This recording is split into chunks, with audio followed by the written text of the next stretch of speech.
ஆவியானவரையுமே நாங்கள் வரவேற்கிறோம் அப்பா. புதிய நாளுக்காய் மக்கள் நாங்கள் நன்றி செலுத்துகிறோம். மார்க் 5:34 அவர் அவளை பார்த்து, மகளே, உன் விசுவாசம் உன்னை ரட்சித்ததிலே சமாதானத்தோടെ போய் உன் வேதனை நீங்கி சுகமாயிரு என்றார்.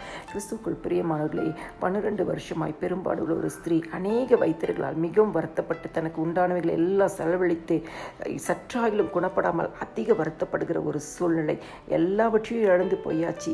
ஃபினான்ஸாக பயங்கரமான ஒரு கஷ்டம், சரீரத்தில் வெளியே சொல்ல முடியாத ஒரு வேதனை, சொல்லக்கூடாதபடிக்கு அந்த நாட்களில் இருந்த பெரும்பாடு உள்ள ஸ்திரீயாய் காணப்பட்டால், அவமானமும் நிந்தைகளும் கூனி குறுகிற சூழ்நிலைகளிலும் எல்லாவற்று ஒரு வறுமை நிலைகளை காணப்படுகிற ஒரு மகள் இயேசுவை குறித்து கேள்விப்படுகிறாள்.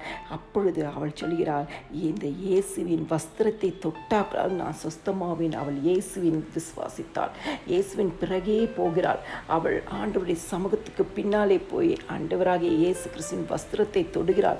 வஸ்திரத்தை தொட்ட மாத்திரத்தில் அவளுக்கு ஆரோக்கியம் உண்டாகிறது. தன் சரீரத்தில் உணர்கிறாள்.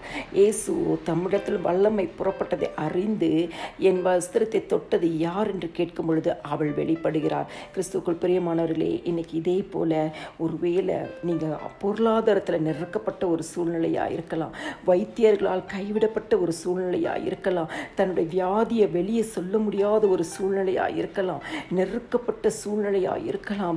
ஆண்டவரே, நான் வெளியே யாருக்குமே சொல்ல முடியாது என்ற சூழ்நிலைக்குள்ளாக இருக்கலாம்.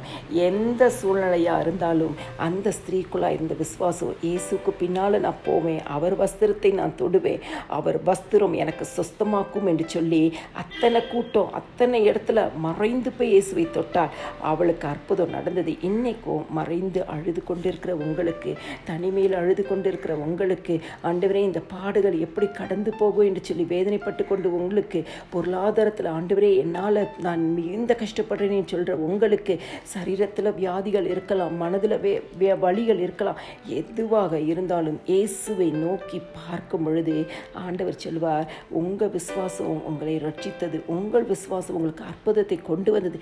சமாதானத்தோடு இந்த நாள் நீங்கள் போங்க.